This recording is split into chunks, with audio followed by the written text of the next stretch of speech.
All right, we've got John from Delta 9. Thanks again for joining us, buddy. How you doing? I'm well, Steve. Thank you for having me. Awesome. I'm really glad to have you here. Talking about Delta 9, everything you're doing for the community, regarding your expansions, what you're doing with the community regarding the micro growers. I just love hearing from you, but I know a lot of people in the community want to hear from you. So while you give the people out there watching a little bit of background as to who John is and what Delta 9 is doing, I'm going to spark up this lovely tube of some CBD skunk haze, Delta 9. Pretty nice. It's something that I'm not going to lie, I normally wouldn't buy, but people love it. And now that I've smoked it, it's pretty good. So go buy some. And get some of the Keith too. It's called Sapphire. Amazing. Draw, take it away. Yeah, no, that CBD skunk haze, Steve, that's actually my go-to. For anyone looking for something that's lighter on the THC end and, by some of the CBD side kind of mellow you out. That's my go-to. I don't think we can go any further than that in terms of advertising or marketing, but or endorsements. But that's as far as I can go. No. Well, it's definitely. I can feel the terpenes already in my mouth. They're great. They taste amazing. So I'll shut up. You talk, and I'm gonna enjoy this. Hey, no, perfect. No, I appreciate you having me, Steve. I mean, for those who don't know a ton about us, Delta 9, we're probably one of the oldest cannabis companies in Canada. We were licensed on the medical side for cultivation and distribution of medical patients back in 2013. Early years of the company, here in Manitoba, we're fairly modest, small grow facility producing, distributing product to a few thousand medical patients nationwide. Here in Canada, 2017 became the real growth year for us. We knew legalization was coming. Government in place. Obviously significant growth opportunity. We ramped up the production operations, cultivation operations significantly from 2017 to date. Nice. We now operate about 95,000 square feet of flowering canopy. We use our call it proprietary grow pod system, so retrofitted shipping containers, dialing in components that I guess dial in product quality, so temperature, humidity, light intensity, all that stuff. Dialed in very precisely within our growing modules. So we're growing in 297 of these modular production pods right now, about 8,500 kilos or 8.5 tons. I always wanted to get our cannabis business to the point where we were producing tons of cannabis, which we now are. I think that's a pretty epic milestone, just for those people out there. I mean, I know we all like to grow a lot of weed, but this guy literally grows a ton of weed. Hey, yeah, no, it's a good milestone. We'll take it as that. And we distribute products across 6 provincial markets right now. So all of Western Canada, Manitoba, Saskatchewan, Alberta, BC, Ontario, and most recently Newfoundland. In terms of distribution, so we're distributing our products, exposure to kind of call it 25 million. Plus potential Canadian consumers. We operate a bunch of retail stores as well. We have 12 now bricks and mortar retail stores. 9 here in Manitoba. How many provinces for retail? Just Manitoba? Sorry? 9 stores in Manitoba, 1 in Saskatchewan, and 2 in Alberta. And we are looking to expand that chain out, across Western Canada. Love the prairie markets. We get a great amount of reception from consumers in prairie markets. We try and target call it high traffic shopping centers. So anywhere where we can co-locate with liquor, grocery, pharmacies, fast food. Seems like a Fast good food marketing loves us. strategy. Yeah. Fast food loves us. I bet. No, that's actually funny. You guys, I know you guys just opened a store at the Northgate location. Anybody who knows me knows I grew up at Northgate. So I feel like I have a connection with that store, even though I haven't been there yet. So anybody, it's on McPhillips, the old Northgate, new Northgate, go check it out. That's like my home as far as I'm concerned. Anyway, Northgate opened this week. I mean, just from a Manitoba perspective, I mean, that initial rollout to legalization, we saw certain areas of the city totally underserviced. Now that Manitoba has opened things up for more stores, we're looking to round out, kind of where we're represented in the city of Winnipeg, in particular in the province.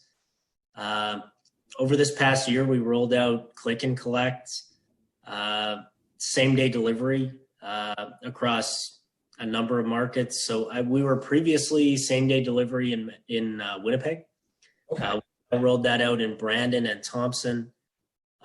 We've rolled out click and collect at every single one of our stores. So you know what, like if through COVID, you're looking for contactless shopping options, absolutely check out the click and collect options. You can roll up to a store. We check your ID through the window. We put the product in the trunk. So kind of seamless for people. But Northgate, it kind of rounds out our portfolio in terms of stores in the north part of the city. And sales for the first few days, it looks like people are excited for us. So we'll take it. That's awesome. Oh, I love hearing that kind of stuff. Because, I mean, it makes me not only like just glad for you guys, right? Glad for the Delta 9 brand and the expansion to being able to be, fiscally stable, right? You're making money. That's great. But also just for the community. It's so awesome to have more stores, like you're saying, co-located with, or not co-located specifically, but right next to beer stores and food stores and groceries and all that stuff. That makes so much sense because we are, as cannabis users, such a normal, integral part of everyday society that why should we be in some sort of weird industrial only area or something like that? It's just so nice. I'm loving it. Yeah, no, like lead into legalization. I mean, we, always talking with politicians here locally, and it was like, no, we don't want cannabis stores to be, kind of pushed to the periphery. We don't want them in these weird offshoots, secondary, commercial areas or industrial areas or something. I mean, these should be things that people are comfortable coming into, right? There's little difference between going into the liquor store and going into the cannabis store, whether that's a Delta 9 store or otherwise, right? So, creating that kind of comfortable, open, well-lit. I remember meeting with politicians here locally. One of them asked me, like, are you going to let customers in the front door or are they going to come in the back door? And we were like, what's the back door? No. Like you're missing the point of legalization. This is, are they going to have to wear a mask? Well, I guess that's a bad joke now, but for COVID, perhaps not.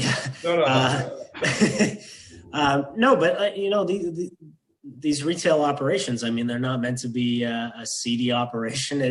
You should feel comfortable walking into our store as you do into a liquor store, a Walmart, an Apple store, wherever you're going to shop, right? And I hope that that's the shopping experience that any retailer is building, across Manitoba and across Canada in terms of access to the legal cannabis industry. And I think to your previous point, Steve, on kind of the rollout of legalization, and maybe this is a good segue. We've seen a huge evolution in the last few years in terms of pricing. It was not uncommon for a cannabis consumer to come into one of our stores on legalization or very there near after and see grams of cannabis for sale for $12, $15 a gram. Yep. Prices were very high. Things have evolved significantly in the last few years. We're now getting to a point where I think we ran a promotion at our store opening the other day for Northgate, and we're selling grams of cannabis for $4 a gram, $5 a gram, somewhere in there. Prices have come down. Prices are now competitive with what anyone would have seen previously on black market. Right. Oh, and by the way, we also have ingestible oils, drinkables, edibles, kind of the topicals, like the full suite of cannabis. Yeah, well, and that's the industry's come a long way. Yeah, I'm big into the water-soluble THC right now, right? The nanotechnology that goes in behind that, that's super cool stuff. And that's something that, it does not exist in the legal market. Nice sip, by the way, that's great. I thought, was that a house plant? No, that was my Starbucks. This is the house plant. There you go. I just thought that was a great segue there for a second. I was like, yes, that's exactly what I'm talking about, John. That's something that won't be existing on the black market. It's not there, right? The R&D, the facilities to do it just isn't there right now. So, the legal market is really kicking some ass. No, and for any listeners, I mean, as much as I'm not going to be an Elon Musk and smoke a joint while we're on the podcast here, CBD skunk haze from Delta 9 and these houseplant beverages from Canopy, those are my go-to as a cannabis consumer. So I will out myself, on that. But no, love that we've gotten to a point that, frankly, you can come into these stores and you can pick your cannabis product. And we have not only and not just Delta 9 stores, but stores across Manitoba, across Canada. I mean, you have the product selection.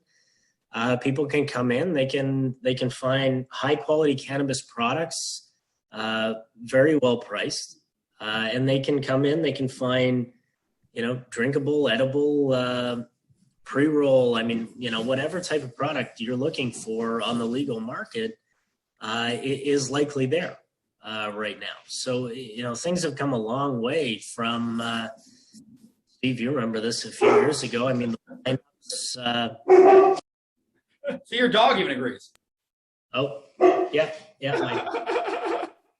Oh, good, don't worry. Agreeing in the background, yeah. Don't worry, man. This is the great part about us recording here. I can always snip that out. Yeah, Joey supports legalization. Yeah. Oh, there you go. See, now we know the dog's name. This is great. Yeah. Okay. Okay. No, for real though, you are right. The variety is there, and I think you're touching on how it was when legalization first happened. I think is that where you were going with that? The lack of variety back then. Yeah, day one, Steve, I think you would remember walking into the store, what did we have? 7 different types of cannabis, and all flower. And that, there was no, real spread in terms of, product differentiation or quality. It was kind of, whatever you have in stock is what you're getting. And that's it. And people, frankly, feedback that we would have gotten at that point was prices are high. And it was a reflection of that the supply in the market was very little. Well, it's economics, right? Supply and demand, right? Yeah, supply was light, demand was high. There you go, high prices. Now, the opposite. Large number of stores rolling out, a lot of supply, a lot of products, a lot of producers, a lot of brands in the industry. So. Again, now walk into a store, you're going to see products for sale that are very price competitive. Oh, for sure.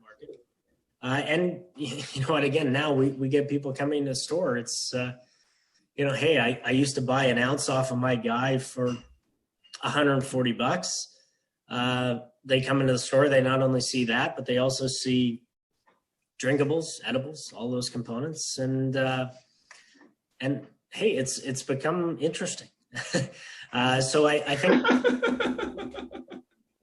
a whole new wave of consumer adoption, right? In the market that wasn't there day one. And frankly, it's because our industry was not competitive day one, but it's getting it. No, I agree. I mean, it's all about a new industry having to get its footing, get, no fun, get through the weeds, right? And then make yourself stable. And then, you have something to build off of. Also regulations, where people's authority lie, all that stuff has to really get worked out in the initial couple of years or something, right? So why not? I mean, patience is a virtue, right? And the ability to be patient, especially as a pothead, I feel like is a really endearing quality. So, we gotta just have some time. We'll chill out. Things will be okay. No, for sure. And I mean, that's, we always approach it that way with politicians. Like this is going to be, call it a 5-year plan. And no, we're not going to displace black market, in year one. That's just not going to happen. But year 2, year 3, year 4, year 5, you're going to make significant progress. The StatsCan figures for last year, the Canadian cannabis market, the legal market in retail was $2.6 billion. Significant and significant growth over previous years. And also now to a point where, at least as far as those projections, it's about 50% of the Canadian market is now represented by the legal market. And that's in just the first 3 years of legalization. So, again, things have come a long way from where we were pre-legalization.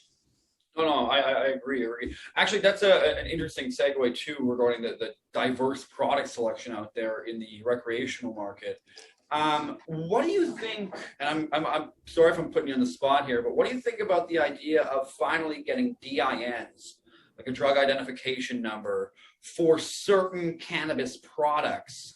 I honestly am very, aware of the fact that I don't think there will ever be a DIN for cannabis flower, but things like gel caps and oils where dosage and things like that can be tailored and specified towards maybe a condition or an ailment, or even just by a doctor's own ability to be like, take this twice a day or whatever. Like, don't you think we're at a point where now we could get to that point with some, backing from the industry to push for it just for the medical side?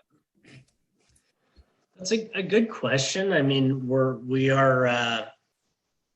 getting there from a product development standpoint. I think where the products and the standardization, could be there towards a drug identification number. I think, and naturally, you look at our industry right now. I mean, Tilray, Tetra Biopharma, a number of operators have existing clinical trials kind of ongoing. Okay. So that there are, there's definitely pokers in the fire, in terms of getting those types of things. Health Canada has always been resistant. Agreed. Like a formal DIN for cannabis products, whether that's the flower or the other products. They've always kind of taken this position. This is a special case in a special industry, and hence, the cannabis regulations versus just, lumping this in with controlled substances or narcotics. It's always been kind of an odd approach, but I think more and more you're seeing insurance coverage. I mean, whether that's just within the industry or companies like WeedMD. Right, but that's only like specific, and I don't want to cut you off there, but like the way I'm talking is insurance coverage only works if you have a stable job that has that insurance plan. Do you know what I'm saying? That doesn't do anything for like a national pharmacare program, which should have cannabis covered in it, or the fact that like provincial disability, in my case, right, doesn't even cover it. Like I can't even get the government to pay for me to buy your weed. Like, you know what I'm saying? Like it's a weird thing. Yeah, that's the awkward part we're in right now, right? Where like we've got certain federal programs. So we've got like Veterans Affairs Canada. And favorite example. The odd case where insurance programs that are provincially funded are picking up coverage. And you've got the odd private programs that are taking up coverage. But you don't have this broadly accepted incorporation of cannabis, whether it's flower or other products, into provincial formularies. So, yeah, I mean, you have a massive number of people, and there's hundreds of thousands of medical patients in Canada who are not covered under insurance. Yeah. And that's.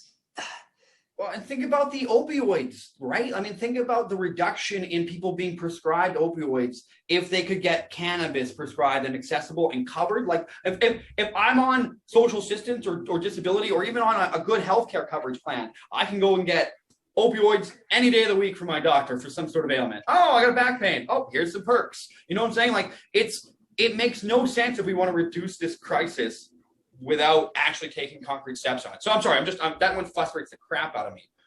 Oh, and it's funny with legalization happening. I think the government almost took the stance that like, hey, we're just going to legalize for recreational purposes, and that's going to tackle some of these underlying issues, like you're talking. And it's like, well, no, just because we made this legal from a recreational standpoint. I mean, yes, we did make the product more available. And we certainly know there are people who are not able to access previous medical programs. Maybe they're using cannabis for aches and pains or this, that, and the other thing that would not have previously gotten a doctor's recommendation to use cannabis. They're now using it through, call it the recreational market. They're using it for therapeutic purposes.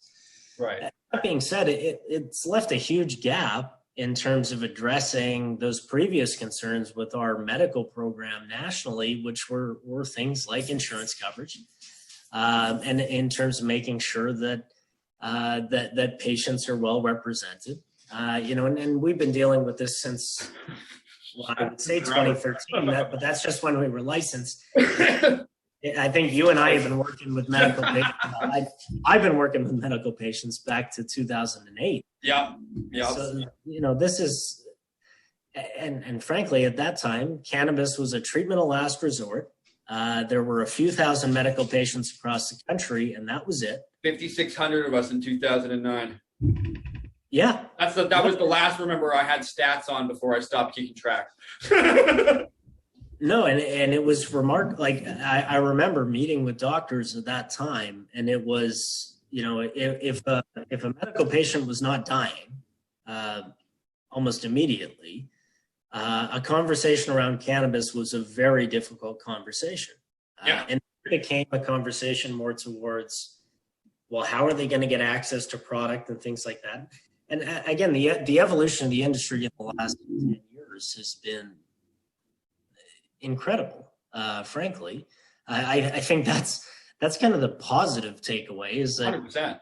God, you look back 10 years, we have come, universes away from where we were 10 years ago.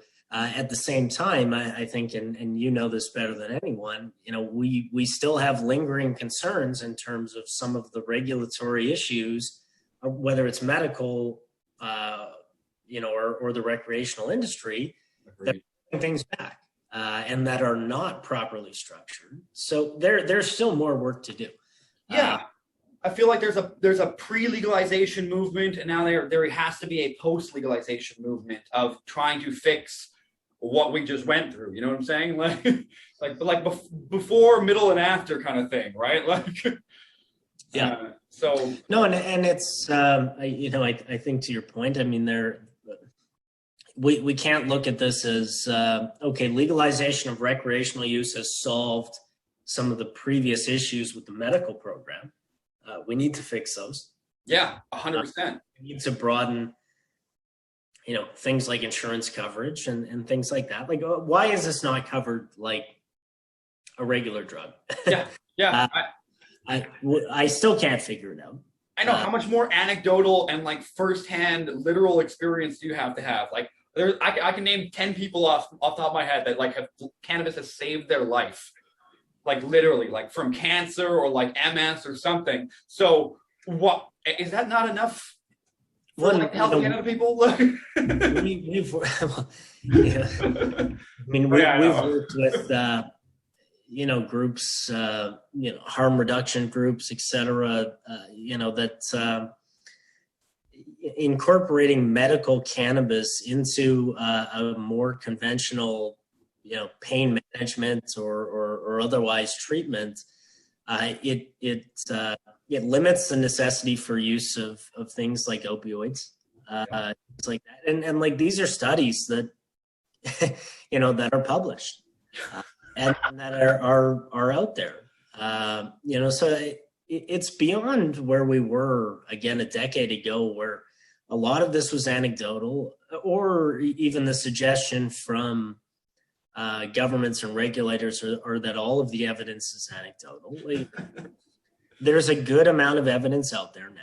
Yeah. It needs to be properly incorporated into these conversations around how we're modifying regulations to accommodate. And again, I hate to say it, my sense in Canada here is that, we had a good evolution of the medical industry here in Canada from 2012 to 2017. And then all of the focus was on the recreational legalization in that industry. And now it's kind of, okay, where are we now? Yeah.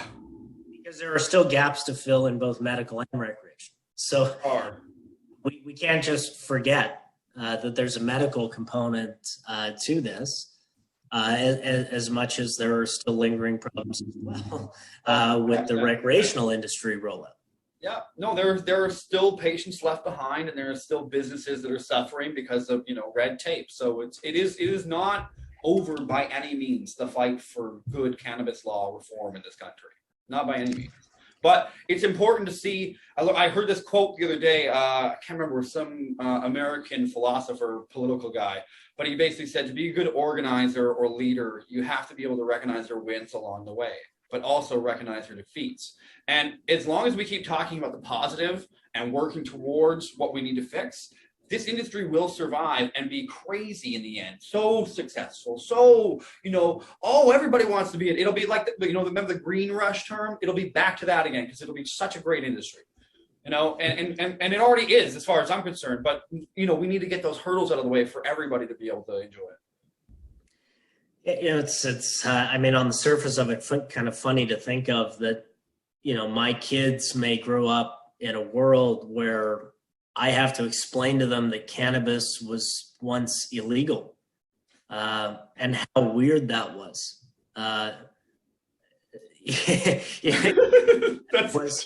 This used to be a real issue. I guess that was an issue for parents post-prohibition as well. But, Yeah. I feel like the 30s had like a lot of problems though.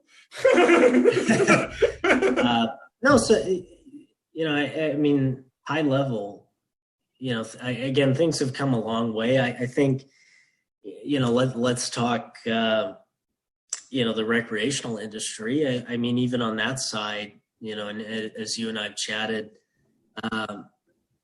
there's a long way to go still. We're an industry that is extremely restricted from a marketing and advertising perspective.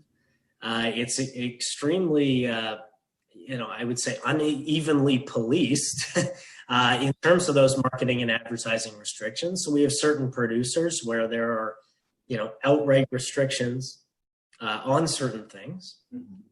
And they are not following those regulations. And, at the same time, we end up, measuring ourselves versus, say, a beverage alcohol industry that is very unrestricted for sure. Advertising. We're dealing with issues around potency regulation, laboratory testing. We're dealing with, issues around province by province. How are we rolling out retail? How are we rolling out access to retail and online sales and all of these components? So, we're a few years in here to legalization, and again, things have come and I don't want to give anyone the impression that we are not infinitely further ahead than we were 3 to 5 years ago. That being said, there are still these issues as an industry that need to be tackled, whether that's patient rights or whether that's reasonable regulation or taxation. Big one, yeah. Our industry's heavily taxed right now, both federal and provincial, and that's causing challenges as well. So, I'll say as any industry, we're continuing to encounter challenges. And that's where, perhaps a day like 420 kind of, ends up as a day where, hey, we can shine a spotlight on some of these issues and hope that we're going to move things in the right direction and tackle some of this stuff to make things better. Well put, my friend. That is good, and that is exactly it. This today is a day where we can share not only the successes, but also talk about what we need to do regarding the failures still in the system. And as long as we recognize both, we'll be fine.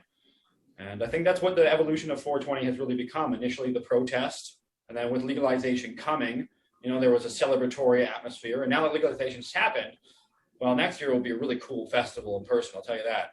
But yeah, 2022 will be. Oh yeah, nice. 2022. Oh yeah. Yeah, man, it'll be a good year. John, I love chatting with you. We could chat all day. I time frame. I got to wrap this up. But tell me what's going on with Delta 9 right now. What's some big news? Where can they find you guys on social media? All that kind of stuff. So, I mean, from our perspective, I mean, we're I guess started as a small family-owned licensed producer, purely on the medical side here in Manitoba. We've expanded significantly over the last number of years. We're now 3 main business segments all over North America. Again, over a dozen retail stores, several tons capacity from a flower perspective, and selling Delta 9 branded products across the country here. I mean, really what is for us in the future, we're north of 315 employees right now across our different operations. That's up from 20 something employees a few years ago. So, the industry's expanding. We're continuing to invest. We feel this is, an incredible market opportunity, incredible opportunity for us to produce high quality cannabis products, bring that direct to consumer through our vertically integrated platform. At the same time, work with groups around, how do we ensure that medical programs, recreational programs are, structured in such a way that are representing our product. We're very much believers in cannabis for medical purposes, and that's where we started. We have seen the successes for medical cannabis. It's gone far beyond treatment of last resort and a product that is barely advised by physicians for medical use. Cannabis is getting to a point where, frankly, our medical community is starting to adopt it, and it's come a long way in the last 10 years. On the recreational side, I mean, God, we have people coming into our stores now who are not cannabis consumers. They would have never smoked cannabis 5 years ago, but they're coming in to have a beverage nice. that contains cannabis and is low calorie, and they're replacing alcohol. Yeah. That's quite an incredible point for us to be reaching, whether it's smoked cannabis flower, whether it's vaped, whether it's edibles, whether it's drinkables, all of these product formats. But we're starting to position cannabis as a product that competes directly with beverage alcohol. that replaces tobacco. No, I know it's an incredible point. It is. So, I mean, it's an incredible point as an industry to be in. And, just in the last few months, I mean, to see, the most recent election cycle in the U.S., so I'm not going to go too far. Yeah. No politics. Conversation here. No, I mean, to see now commentary around potential federal legalization in the U.S., incredible, right? I'm getting like, no, and it's an exciting opportunity, right? And frankly, I mean, we groups down in the U.S. and their eyeballs are up here on Canada, and they're looking at what did we do and what worked and what didn't work and how are things going. And frankly, the feedback that we get is, wow, things actually went really well. Yeah. We would really like to duplicate that in our, in our jurisdiction. So I think there's, infinite numbers of positive takeaways. And Steve, you and I will keep working on some of the issues like 100%. How much potency is allowed in an edible container or a drinkable container, and possession limits, and all the arbitrary nonsense. Get it out of the way. Are we able to grow in our own homes, things like that? But it's quite remarkable for me to look back, even a few years and say, this is where we are today versus an environment where everything was totally illegal, and this conversation we're having today would have been very different, 3 to 5 years ago. So I'll take most of that as a positive, and with the caveat that there's a little bit more work to do. But no, I feel incredibly fortunate as well. I mean, let's maybe end it off with the perspective that cannabis in Canada has gone from an illegal product to an essential service through COVID in just the last, 2.5, 3 years. Quite incredible.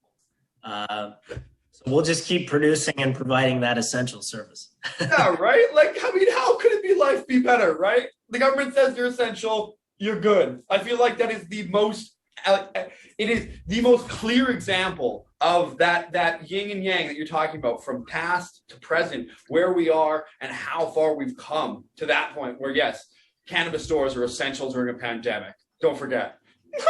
That's awesome. Awesome way to end that, John.